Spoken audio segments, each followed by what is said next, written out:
Today we're joined by Dusty Weber LaMay, who is an Equal Justice Works Fellow at Lavender Rights Project. Welcome, Dusty. Hi, everybody. Can you tell us a little bit about what you do at LRP? Yeah, I've been at Lavender Rights Project since it started in 2016, wearing a lot of different hats and being in a lot of different roles. And for the last about a year and a half or a little bit more, I have been the Equal Justice Works Legal Fellow for the Trans Advocacy in Rural Places Project. So I basically travel around Washington State and host ID update clinics for name and gender change, kind of all over the state in a lot of different counties. And also do a lot of community-based legal trainings around LGBTQ estate planning, like what we're going to talk about today. Awesome. And just so you know, if you're watching, we can see your comments in a little side chat. We're asking that you hold your questions until the end, and then I will read them to Dusty. So first of all, Dusty, just to clarify, does watching this video mean that you're my lawyer now? That's a great question. And no, it does not. So the attorney-client relationship is very specific and privileged and confidential and requires a whole lot of specific steps to create it. And I do have some estate clients in our firm does do professional estate planning. So we are one of the resources that I'm going to talk about that you can reach out to actually retain an attorney if you want one of us to work on your estate plan. But no, this is just a helpful community resource video where I'm just sharing some legal information so that you can better understand what estate planning is so that you can make an informed decision for yourself about whether you want to retain an attorney to go ahead and do your estate plan for you, or whether you think you can tackle it on your own. So much of my job focuses around taking legal skills to community to be able to help them finish documents on their own so that they can save money, not have to go to a lawyer, not put themselves sometimes through the bias and risk of going to a lawyer as LGBTQ people, and all kinds of other stuff. So today's goal is to hopefully get you informed enough to do it on your own, or get out there and get in touch with an attorney who can help. Awesome. That is good to know. So our first question today is, can you give a quick definition of estate planning? What are we talking about when we say estate or end of life planning? Yeah, that's a great question to start with. I really like to use these kind of community events as an opportunity to kind of bust up some of the myths around estate planning. And I think the word estate itself is one of the biggest problematic myths.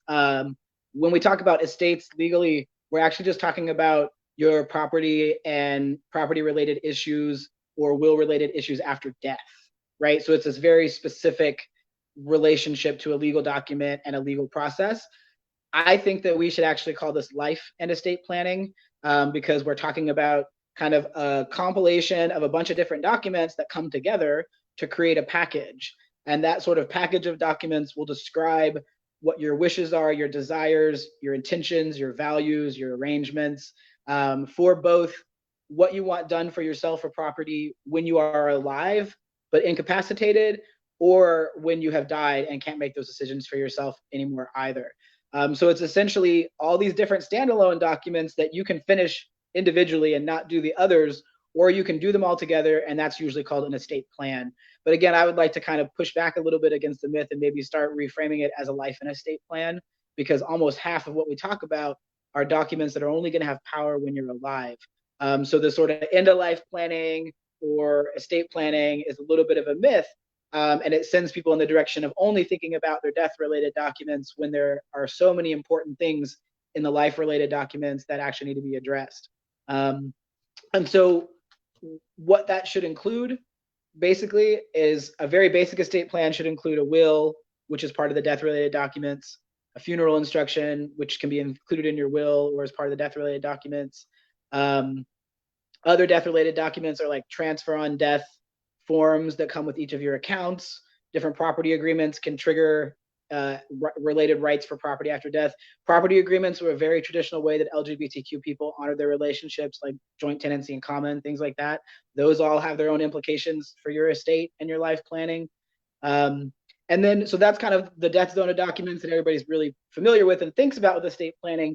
But estate planning actually includes your life documents too. So wills, funeral instructions, things like that, they only apply, they literally only have legal power after you've died, after your moment of death. So your life documents are the ones that are going to apply when you're incapacitated, when you can't make decisions for yourself, but you're still alive. And that's a huge important area of life that sometimes is not going to be connected to your death at all. There's many instances where folks need life-related documents that aren't about end of life at all and are about medical care related to any other circumstances or situations. So your life documents are like living will, a healthcare directive, advance directive. Those are actually all the same document. It's got a lot of names. So those all are going to determine what healthcare you want when you can't decide for yourself. What are your values around healthcare, around visitation? As a trans person, I'm trans, so this is really important to me. What do you want for continuing your transition care if you're incapacitated? Who do you want to be able to visit you? Your healthcare directive also includes last rites. Even though it's death related, you're still alive. So there's a lot of really important stuff that shows up in that document. Powers of attorney are another really important life related document. So those are the ones, healthcare documents, the healthcare directives, those determine what you want done, right? So it's like essentially your medical orders requests that you're going to make ahead of time, or your visitation requests, things like that, your care requests that you're going to try to communicate ahead of time to a doctor or a loved one. Your powers of attorney are the forms that actually give your loved one the power to make those medical decisions for you. And it gives them the power to be able to talk to your doctors, to access your bank accounts, to go pay your medical bills, to pay your rent, stuff like that. So powers of attorney documents, living wills, your healthcare directives, those only apply when you're alive. They're often terminated by death. And you usually need both, right? Oftentimes a healthcare directive is useless if you don't have a power of attorney person that you've empowered to make sure the doctor is following it and listening to it, to make sure that your bio family is not allowed to visit you if you've excluded them, stuff like that. Mental health care directives are quite important and are offered in our state and should be included in that, as well as smaller directives like POST, which is the physician's order on life-sustaining treatment. And that is a simple emergency, do not resuscitate or do resuscitate orders. HIPAA forms, nuptial agreements, property agreements, those can all be considered life estate forms as well. Trust bridge life and death. And I usually tell folks, you shouldn't be doing a trust on your own. They really, really require legal expertise. I'll talk a little bit more about that at the end. But trust and some property agreements are the kind of documents that can apply both when you're alive and when you're dead. So it's a lot more complicated than just end of life, right? As we can see. And just to reiterate, if you're going to do just a basic estate plan for yourself, you should have a will that addresses your burial and funeral instructions either in itself or as a separate document. You should have a healthcare directive that tells what your values are for life sustaining, prolonging stuff, visitation, issues like that. And you should have a power of attorney for both your health and your finances. So it can be a single one or it could be two separate ones. And that is going to empower a loved one or a person in your life to be able to access your accounts, your healthcare decisions, and everything like that. So it sounds like you have some documents that apply when you're alive, some that apply when you're dead. I have kind of an interesting question. What if your wife owns an exotic animal farm and one day you mysteriously disappear? What documents would we look to then? No, that's a great question, Anya. So if you are familiar with the issue that you were talking about, there was a power of attorney at issue that had a disappearance clause suddenly pop up in it. And there was some big to-do about whether that was normal or not.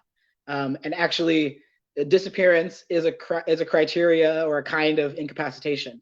And where I was trained to create these kind of legal documents, I was trained in California, and disappearance was actually brought up in our training materials. And so we were trained to craft powers of attorneys to include usually. So if I'm going to give Anya my power of attorney as an example, my power of attorney would say something like, if I am incapacitated and no longer to make decisions for myself under the following circumstances, Anya gets to then make decisions for me. It usually will define those circumstances, right? So it'll say incapacitation looks like this. And every document and person can decide what that looks like. And if you have special medical issues that affect capacity, I really encourage you to heavily look at those definitions on any pre-made form you're using. But that definition can include disappearance and often has. And I was actually trained so that it did. And it should say something like, this power of attorney will come into effect if I'm incapacitated or have been missing for this amount of time, right? So it won't just say missing in general, like, Anya hasn't seen me for a day, so she suddenly gets my power of attorney because I'm disappeared. It's not that simple. It needs to be like, I have been a missing person for 2 years, something like that. But yeah, disappearance is absolutely one of the criteria under which a person can take over the powers and accounts, which was the huge issue here, of another person, as long as that was the one that was assigned.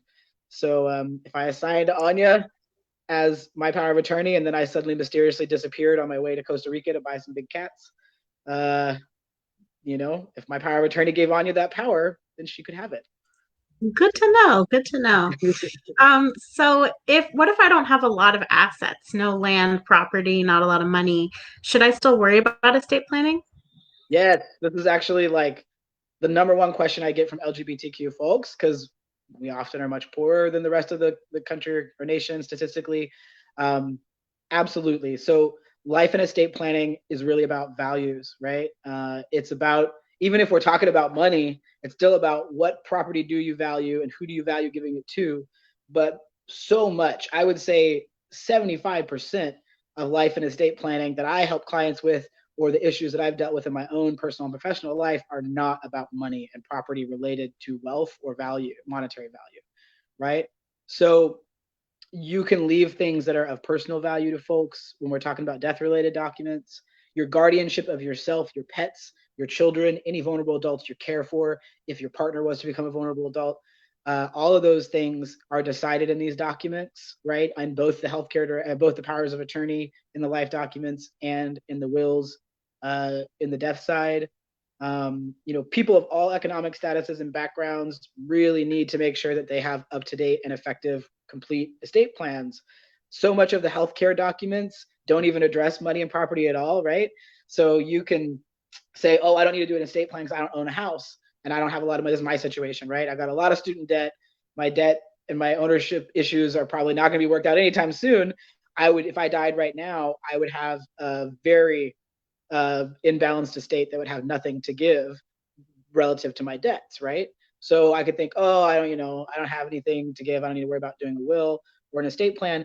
But then I haven't done a healthcare directive, which has nothing to do with property and puts me at a lot of risk for mistreatment or miscare as a trans person. I haven't done a power of attorney for anybody to help manage this stuff. And even if you don't have any property when you pass away, if you haven't done a will to name who you want to be your executor, which is more than property, right? It's about caring for your body and transferring your body, deciding how you're buried, where you're buried, what is on your tombstone, what is in your obituary, whether you are called your name of choice and pronouns of choice in death and in the death processes. There's tons that you're leaving just out there, right? And so in Washington law, your bio family will get triggered usually to be the ones who have these rights. So kind of if you've not completed paperwork or you are unmarried, anyone that you're biologically related to directly enough will get the right to inherit your property, to decide whether to keep you alive or not, to decide how to bury you, to decide your care, can decide to detransition you if they want. There are a ton of risks that have nothing to do with money, which is why folks should be doing these estate plans. And wills themselves include a lot of devisements, which is what the fancy word for saying like I'm going to give or leave something to somebody. A lot of those have nothing to do with money at all and are still very important, right? And so there's things of value, things of emotional, spiritual, or familial value to people can be passed down in this way as well. And honestly, for poor people, for LGBTQ people, I think a will is a really good way to honor your life. It's a way to literally write out a written statement of this is the stuff that mattered to me in this life, even if it's not capitalistic, even if it doesn't have any monetary value. And these are the people or the charities or the places that mattered to me. And I want those two things to come together. So I think it can be a really beautiful act of kind of self-honoring and life honoring that is totally outside of capitalism. It has nothing to do with capitalism. It's about honoring the emotional value of things as more important than monetary. And then again, just a really big reminder that I like to tell everybody, if you are responsible for a pet, a child, a vulnerable adult, if you are worried about becoming a vulnerable adult yourself, or if you're worried about your partner becoming a vulnerable adult and you not being able to be the one to care for them, you or your partner's documents need to be addressing these issues, right? Because otherwise in our state, biological family is going to get triggered in most circumstances to be making these decisions. And I think in the next few questions, we're going to talk about what happens to LGBTQ folks why we need these docs and what happens when we don't.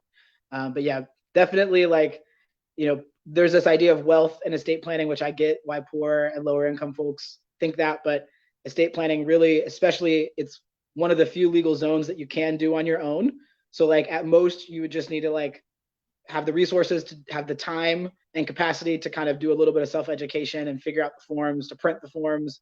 If you want to get it notarized, that costs a little bit of money. If you want to buy a book to help you do it, that costs a little bit of money. But it really can be financially accessible in a way that there really shouldn't be a monetary excuse. Everybody deserves to have these self-care documents, even if you have absolutely no wealth at all. So that's a great lead into my next question, which is, why is estate planning especially important for LGBTQ people? Great. So I could talk about this for an entire Facebook Live just itself. And oftentimes I'll do estate planning workshops that are multiple weeks in a row, right? So this is a whole lot of info at once to just kind of be real cursory and let you all get introduced to everything. Trust that each of these issues is a lot broader and requires a whole much more nuance. So just to kind of introduce you to some of the different risks that come up. One of the things I always remind folks of, as LGBTQ folks, we have fought so hard for our rights in this life. We are still fighting constantly for our rights in this life. They are not a given. And they're not a given even after gay marriage, like everybody thinks they are. Gay marriage only addressed a very small select part of us and a part of our issues, and left many people out, and caused the way that the Washington conversion law caused a whole lot of problems around estate planning for LGBTQ elders. So I just like to remind folks that none of these things are a given. And the way that the laws are written they still have a whole lot of impact against LGBTQ folks and any other kind of non-traditional relationship structure. So chosen family, polyamorous structures, anything that is basically going to fall outside of the married rights, right? So in estate planning and life planning, married partners and biological family, so typically your immediate siblings, children, and parents, are going to be the people that have the most immediate rights without needing any of these kind of documents. For a lot of folks that are LGBTQ, that's going to be a huge risk, right? So if you're not married and your bio family is going to be the one that gets triggered, many people are going to face a risk of being detransitioned, of facing homophobia in care, facing all kinds of bias and neglect and abuse if their biological families were the ones who would get these rights. So it's not a given. As LGBTQ people, we deserve to be giving ourselves acts of self-care and love and harm reduction, and it is one of those. And I think that we should encourage ourselves to do that. It's through these papers that you remove the inherent state power to allow your bio family or the state to take over these decisions. And you don't think about them until you're in that position, but there is that risk that if you don't have any and this is very real for a lot of LGBTQ elders that I work with, if you don't have a biological family member to be triggered for these things, then the state gets triggered, right? The state gets to inherit your things. The state gets to inherit decision-making ability for you. You'll be assigned professional guardians and conservators. If that's something that's appealing to you, you can ask for those things. So again, if you don't have anybody and your bio family is a risk, you can ask that a professional guardian be appointed instead of anyone in your bio family. But again, if you don't have these documents saying that, no judge is going to know that you wanted that, right? So you've got to communicate clearly ahead of time to protect yourself against some of those risks. The biggest one I like to drive home, because I like every single event that I do, this comes up.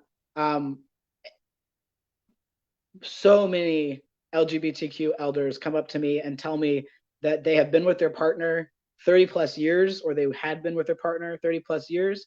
And when gay marriage became legal federally, the way that the Washington law converted many domestic partnerships into gay marriage left out a huge chunk of gay elders because of this really weird age differentiation way that the law was written that I won't get into, but essentially has the impact that many, many, many LGBTQ elders who I talk to who have been in multi-decade long relationships lost rights to their partners. So unless you literally go out today and go get a marriage certificate that is an actual marriage certificate and you get formally married, doesn't matter how long you live with your partner, doesn't matter if you were domestic partnered, if it didn't convert under the law in 2015, you will be treated as a stranger. And I can't drive home that this happens. It's happened to people I've worked with this year. This isn't some old type of homophobia and transphobia that doesn't happen anymore, and pause phobia. this stuff happens. And so a good example is you'll live with your partner for 25 years. Your relationship didn't convert because there was an age difference between you in 2015, and the law had bias against people that had age different relationships at that time, even if it wasn't intended, or if it had almost kind of like, I think the intention was to protect elder population, and instead it has had an immense impact against them. So if Anya and I have been living together and married for 25 years, but we decide to not go get formally married, so we've been living together and partnered, we have an age difference between us of 10 years. And so our relationship would not have converted to a marriage under the federal gay marriage laws. So that means Wow. now we're domestic partners again. And what that means is that, the clients that I have supported, their partners have gone into rapid decline from cancer, and their families can come and take them away. So your family from California could come up and take you away from me, and I could never see you again. I could not get your ashes. I could not have any right to know where you're buried. I couldn't take your things, even if we lived together, unless there was a property agreement that said that. If we had pets, your family could take your pets from me, even if they were a shared one sometimes. So there's so many things that come up specifically around the way that we form LGBTQ relationships and the way that our state and federal rights have impacted that affect these things that people don't think about, but is real. So the best situation for Anya and I is that if we are not legally married because of these sort of age differences during domestic partnership conversion, because maybe we're a polytriad and Anya's actually married to their other partner, and so we can't be legally married, you can make paperwork that protects you almost essentially the same as a legally married partner in all of these different areas of life, but you won't have those protections if you don't. And you won't realize the trauma of not having those protections until you're in those moments or until you've lived through them. And they can be incredibly traumatic. And, especially for all the LGBTQ elders out there listening, if you need help figuring this out, please reach out to us, reach out to Gen Pride, reach out to Aging Out Loud down in Tacoma. Any of us are here to help you figure out how to protect yourself and your relationships so that you don't have to go through those kind of risks. Because it's real in our state right now. It's a really huge deal and a really huge issue. I also really recognize so many LGBTQ elders that I've talked to have said the state would never recognize my marriage. I don't want to get married just because they say I can now after 40 years of being with my partner. Like, screw that. I don't need their piece of paper. 100% screw that, and screw this process of state approval of our intimacy, and do this act of self-care and do the paperwork, or go get the marriage certificate, one or the other, even if you know it's just a literal legal contract to protect you and it has nothing to do with you reflecting on whether you want state approval for your relationship or not. Go do these things to take care of yourself and your loved ones. It doesn't matter if you live together 30 years. Like, literally the only way that I have rights to Anya, if Anya goes to the hospital today, are whether we've been legally married and I have the marriage certificate, or if we're biological family, right? Or adoptive family that can show that they're adopted. There's some other risks too, even aside from the marriage issue or the partnership issue, right? Is that your biological family has a right to visit you, and these paperworks can exclude them. So if you have a dangerous ex-partner, anybody in your life that could be dangerous to you, you can exclude them from your funeral. You can exclude them from visitation. You can exclude them from having rights to your body, which is a really powerful thing for us to have as LGBTQ people. And then again, you can specify all these values that are going to be specific to you being LGBTQ, right? You can specify how you want your funeral to be, how you want your care to be, how you want to be dressed, either for your funeral or if you're incapacitated, whether you want trans-related care to continue, what that looks like. What do you want to be presented as in your death as a trans person, and how do you want that to be presented? And again, really, if you're in a non-traditional relationship, whether it's polyamorous, whether it's just folks that have never gotten legally married but have been together forever, or if it's just a newer relationship and you don't know if you're going to end up getting married, that the other nice thing about these documents is that they're really easy to terminate versus a marriage. So most of them can be terminated by destroying the document, by finishing another one. If you die, obviously that terminates your life documents, but these are low bar, right? So you can get them done, you can honor your relationship, and it's a lot easier than getting a divorce later on if you are averse to that because of that kind of issue. So those are the sort of big reasons why we should do it, I think. And there's a whole lot of other stuff that comes up for LGBTQ folks. And I would just encourage you to connect with some of the resources we're going to share. that will help you kind of dive deeper into what it looks like as an LGBTQ person to be doing your own estate planning, or to connect with a group or a professional to help you do it. I know you talked about this a bit already, but did you want to say anything else about what can happen if you don't have an estate plan? Yeah, real quick, just because I like to drive home the scary stuff. Because oftentimes it is the stuff that scares people into doing these documents. And I really think that touches on the harm reduction issue of it, that this really is a harm reduction act. And we reduce the risk of trauma and harm. It should intimidate you and scare you to think about some of this stuff.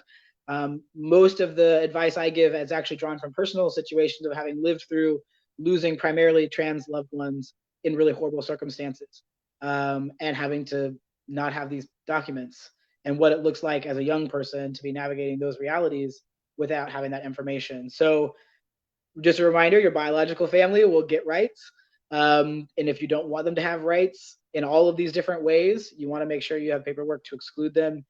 Non-married partners, poly partners, and chosen family won't have rights. And I do want to make a caveat that right now under COVID stuff, lots of what we would have rights to or ask for is different. So you can determine ahead of time that, Anya says Dusty can always visit her. Dusty has the right to visit her and has the right to exclude all of her biological family, right? These are all just examples. Don't assume that any of us have any of these kind of issues with our family, but just as an example. But right now under COVID, actually, if I was, if Anya was in a hospital for COVID related things, I wouldn't be able to see Anya no matter what her paperwork said, right? Same thing with funerals. My grandpa just passed. We can't bury him right now because all funeral restrictions are basically on hold all over the country, and most funerals right now can't have more than 10 people. It's just, there's a lot of stuff with the current restrictions that are going to affect these things, and I think that that's something that we should just bring up briefly too, that all of this is really contextual under COVID as well.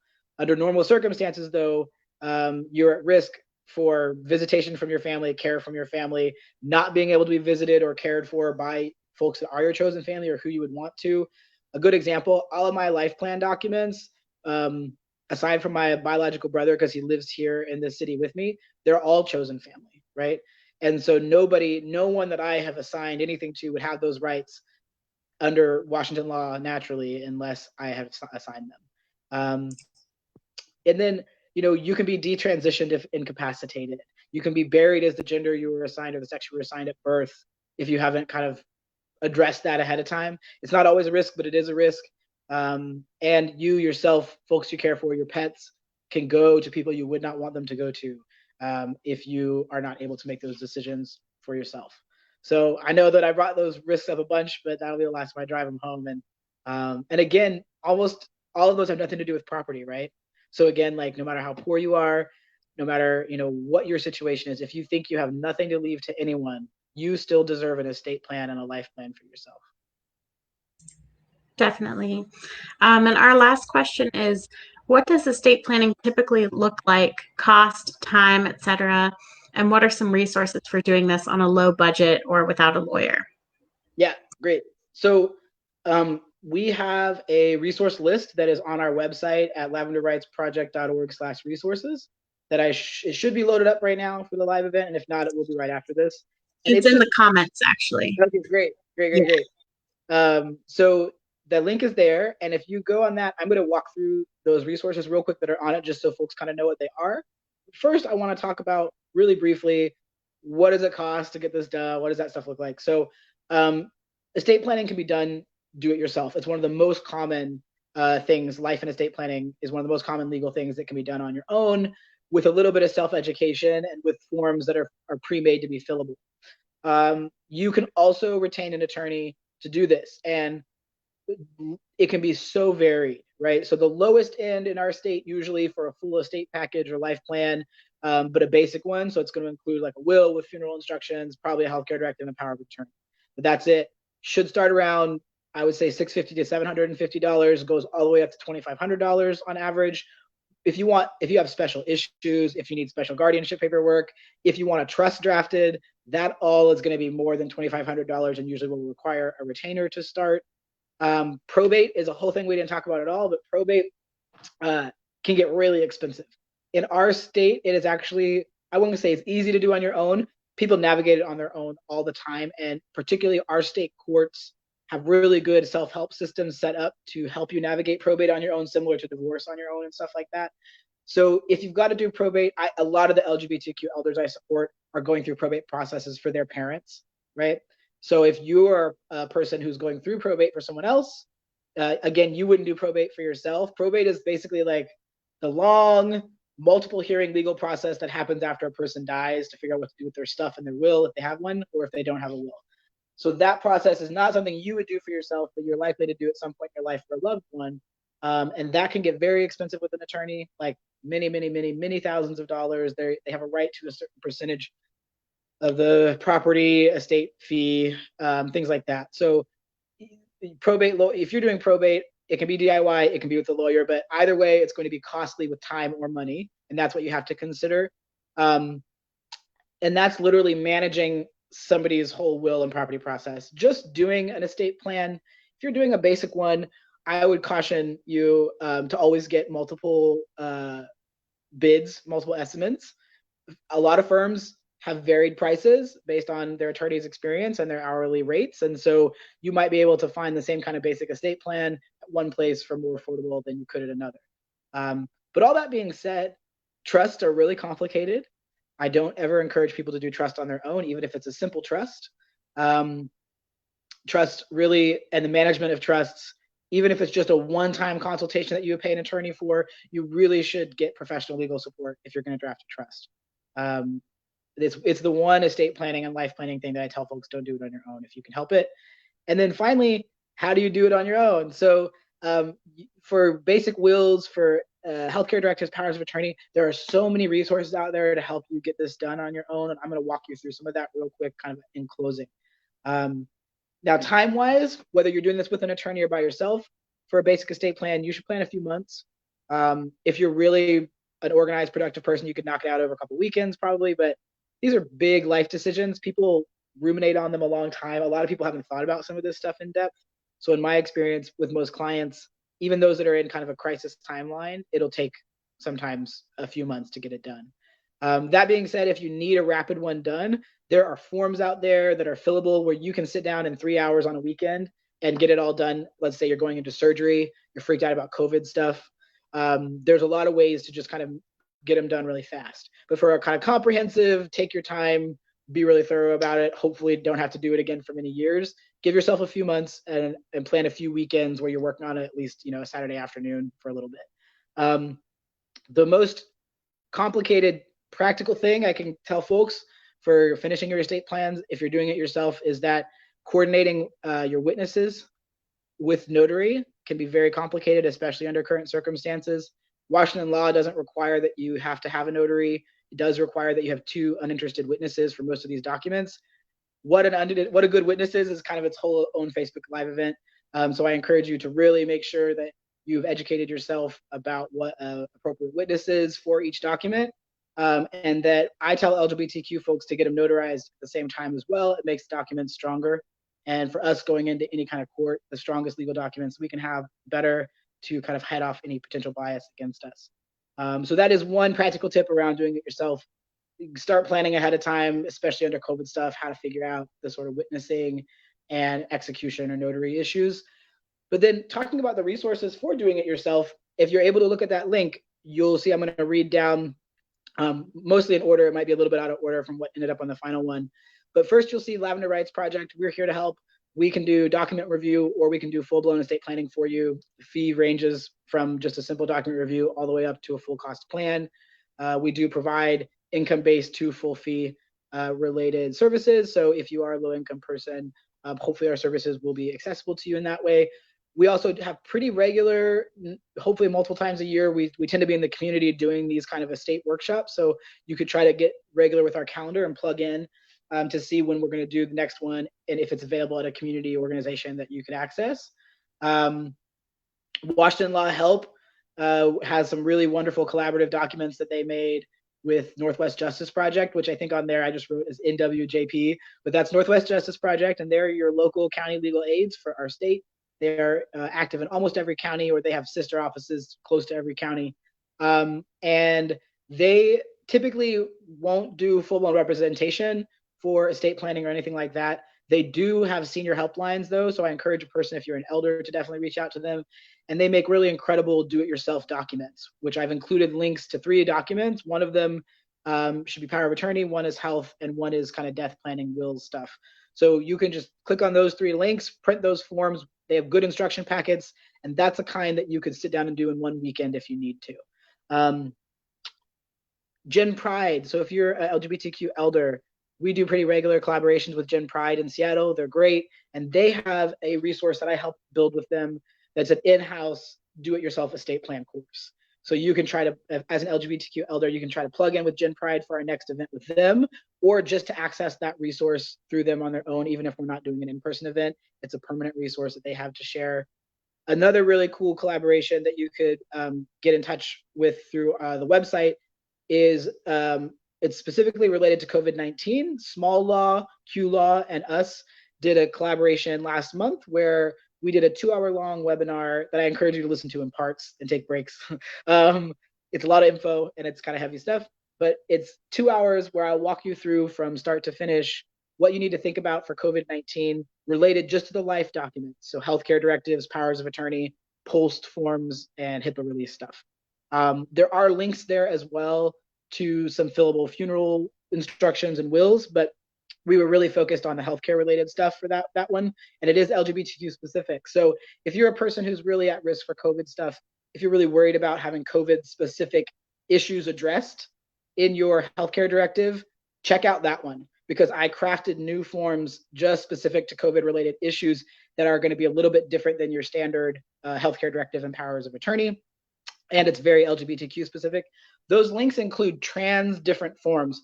So as a trans person, there are issues that I'm going to need addressed in my paperwork that other people will not need addressed in their paperwork. And as a trans person, I cannot tell you how much every single one of these forms has trans intersections. You don't realize it until you're doing it, but they do. And so most of the forms, you will see a link for a trans version or a not trans version. I use trans broadly. So if you are a non-binary person, genderqueer person, two-spirit person, anybody dealing with gender diversity where name, pronoun, body presentation is going to be an issue, transition care is going to be an issue in any of these places, you should check out those the forms that are called trans, because it's basically saying this is the form that has stuff dealing with any of our gender identity related needs. And then finally, some of the last links. End of Life Washington's incredible. They're a nonprofit that their whole goal is life and estate planning. They have some really in-depth documents, including a really good dementia advance directive for anybody living with dementia. The mental health care directive from the state is also on there as well. And then Legal Voice, who's a really, really wonderful LGBTQ and women's rights legal org in Seattle, put out a great what happens after death document that I've linked on there.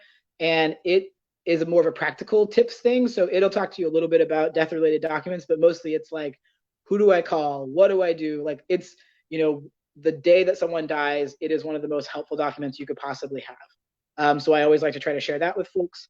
And then you'll see there's just a little bit of a statement for me about, if you're going to go out and craft your own estate plan, it can be so affordable, so accessible. The one little bit of money you should plan on spending, or go to the library and get it, so you don't have to spend any money, is just get a book. They should be specific to every state. Hopefully this is folks in Washington State watching this. If you're watching this from outside of Washington State, this is all Washington State law specific and doesn't apply to you. But you should go get a Washington or state specific book for what you're trying to write. So for example, in my practice, I have 2 books that I found just by Googling do-it-yourself will drafting Washington. And I know from the last time I looked, there were at least four different ones available just for Washington State, just for wills and funeral related stuff. I got a couple of those. I use those in my practice. They're really wonderful. Most of them should be pretty easy to understand for non-lawyers. We're not going to endorse any specific software or books, so I just really encourage you, go out there, find a good Washington State specific book to use either at the library or to buy it on your own. You can go to the law library at the King County Courthouse once they're all opened up again. They typically will have books like that you can check out. And then there's a bunch of different software that can help you build all these forms. Again, there's free forms for you to use on Washington Law Help with Gen Pride if you get connected with them, and on that Q Law, Small Law, Lavender Rights Project collaboration page. So don't feel like you have to spend money on forms. There are plenty out there available for you for free. But if you want to get one of the software things, there are lots of different software programs as well that can help you draft your different documents too. So look out, see what the reviews are. The software forms aren't going to be state specific. Internally they will, but the books are. So you should be looking for like a Washington wills book, and then you can just broadly look for whatever software you might want if you want that. You don't need software though. Lots of folks make these documents without ever having a computer to plug it into. And I think the last thing I'll say is that you can fill in these documents by hand. So the vast majority of the ones you'll see on the websites, you can either put them into Word and just edit it, or into a PDF editor and type in your edits. But for those of us who are not so technological, or if you're doing this in a pinch, or for any kind of accessibility reasons, all you got to do is print these forms, and they are made to be like checkbox style, fill in the blank. And again, if you want help filling out particularly healthcare directives and powers of attorney, go check out that 2-long webinar I made with Q Law and Small Law. The last hour of it walks you through step by step.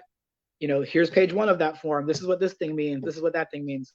And that can be a really helpful thing. And then finally, just in closing, for all the trans and gender diverse folks out there, my program, Trans Advocacy in Rural Places, I'm working on making a video series where we're basically going to walk through the primary estate docs from a very trans-specific perspective. So we're going to be either doing it through Facebook Lives like this, or doing it through some kind of like permanent Zoom video resources that are going to be saved on the website.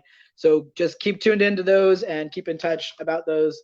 And thanks for letting me ramble at you a little bit long there. It's always impossible to talk about estate stuff for only 20 minutes.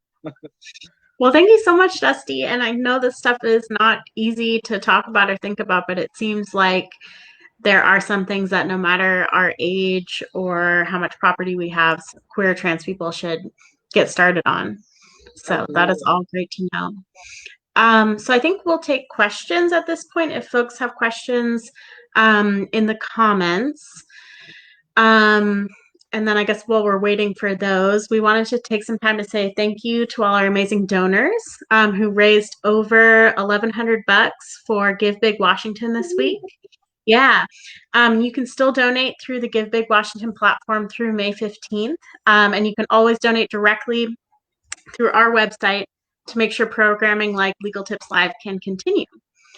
And also, as a heads up, we have a free 3-part live webinar series for QD BIPOC on May 17th with workshops on benefits, unemployment, and estate planning. So check out the event on our Facebook page, and please register if you plan to attend. I guess I'll wait a minute or so to see if we get any questions come in. So far, I think we just have folks from our office commenting. But I know you can also reach out to us with questions and make sure to check out that resource page. The link is in the comments, but just in case you can't see that, it is www.lavenderrights.org/estate-planning-resources. Yeah, one more thing I just remembered too about the resource list. I forgot to mention at the very end of it, I listed a few clinics. So the King County Bar Clinic, they will not help you draft a will. Sometimes they will do document review though. So it's worth it that if you want to have a free 30-minute review of your will, to give them a call and see if they're doing that stuff right now. Everything is up in the air under COVID for these kind of clinics. So call to check in. The Eastside Legal Assistance Project for anybody that lives on the East Side. And actually Eastside, I didn't realize includes where I live in Renton. So it's not just over the lake like we think. It's actually basically North and Southeast Washington. So anybody that lives within the Eastside Legal Assistant Program zones, they do a wills clinic on the regular as well. So their link is on there. And then I encourage everybody to reach out to their county bar and legal aid clinics, because most of the county bar groups and county legal aids occasionally will do wills clinics like this, where you can go in and workshop your will for free with volunteer attorneys. Or they will do similar to what Q Law does, where if you call, they'll try to connect you with a lawyer who will review your will for free for an hour, stuff like that. So it's kind of hard to get free do-it-yourself drafting help in a lot of ways, aside from these kind of events that we do and other folks do. But you can get your documents reviewed pretty easily. You just got to do a little footwork. Great. Well, that is great to know. I'm not seeing any questions, so I guess we're going to sign off. Thanks to everybody for chiming in, and thank you, Dusty. Yep. Thank you, everybody. Good luck with everything. Bye.